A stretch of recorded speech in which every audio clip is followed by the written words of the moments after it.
Hey science students, these are the directions for investigation 6-1, comparing organisms. I'm going to start with a little overview.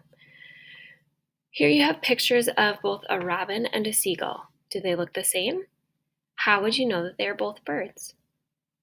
Well, you might have noticed things like the fact that they have feathers, they have a beak. We can assume that they're able to fly. So they have some things in common, even though we can tell that they're different, right? Now look at this group of modern day organisms.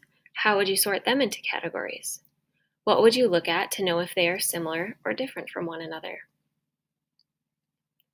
Did you say things like whether they have hooves or horns, whether they have fur or feathers? Maybe you even went so far as to identify whether they eat meat or plants, or you looked at their size.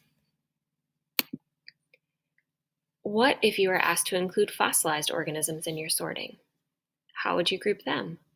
Are the ancient redwood trees that you see here similar or different from modern redwood trees?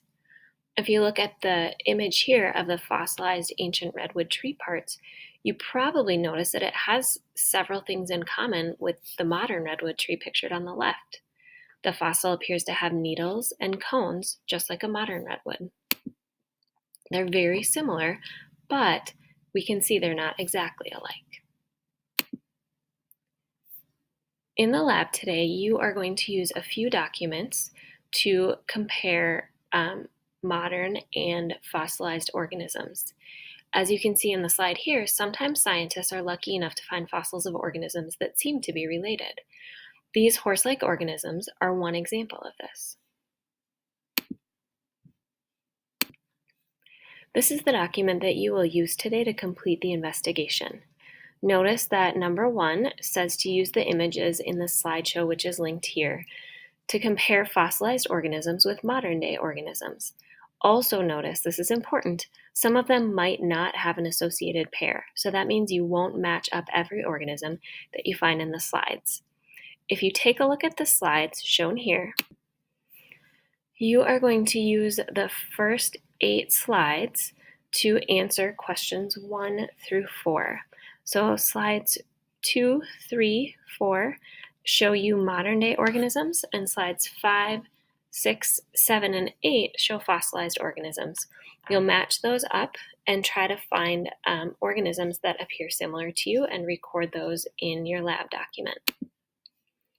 Then you'll use slides 9 through 13 to look at examples of horse fossils and answer the questions in the table for number 5 using the images on these slides.